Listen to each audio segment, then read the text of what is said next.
Okay, to explain a little bit about what's going on with the steering rack of the 2021 Ford Bronco.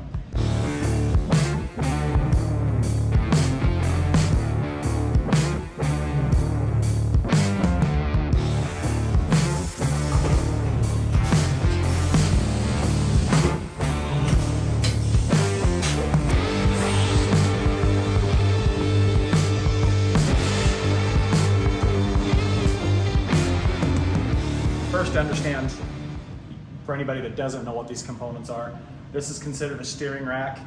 This here is your tie rod, inner tie rod, outer tie rod, and then this is what connects to your wheels.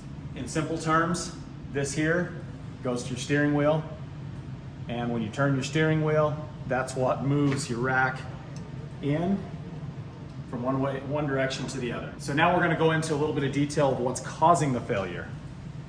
So if you can imagine, this is attached to the frame of the vehicle and your wheel is right here, okay? Stock configuration, somewhere in here, slight bend, you know, and of course as you got wheel travel going up and down, all right? Now let's say we put a 2-inch lift, 3-inch lift, 4-inch lift, 5-inch lift, however you want to do that, and let's just pretend this is going up and the wheel is going to stay in the same position. And this angle is called part of your geometry.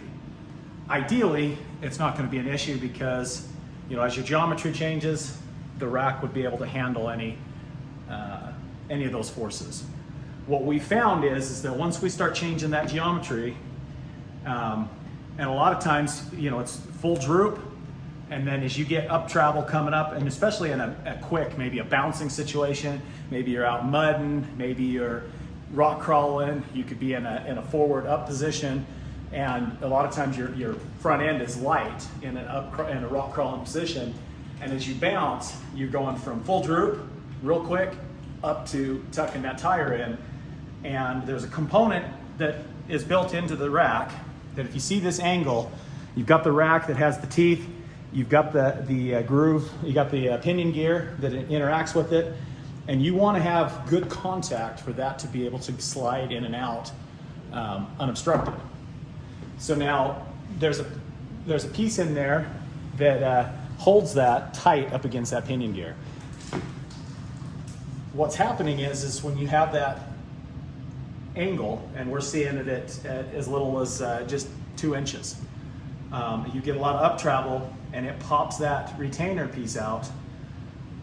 Once that retainer's out, you can restore your steering because this is the angle that it sits. Your vehicle's level, your rack will then sit back on there, and you can have steering, but it can be intermittent. It can take small movements in your wheel, you know, going along, maybe a turn down the road. It could be any number of things that then allows this to disengage.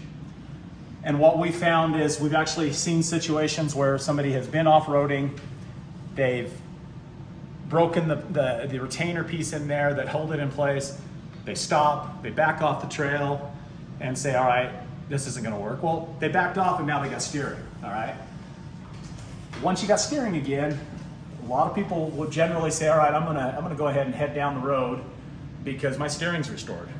Problem with that is we've seen instances where that disengages and now you're going down highway speeds and lose steering. So that's what we're trying to prevent with this part.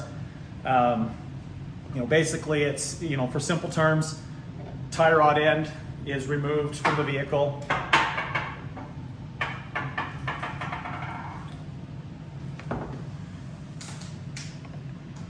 Part is inserted. There's an O-ring in there that helps lock it, and there is a snap ring that holds this piece in place. What we are accomplishing with this part is we're capturing additionally beyond just the part that was put in there, we're now capturing that rack inside of the housing to where there's virtually impossible to disengage.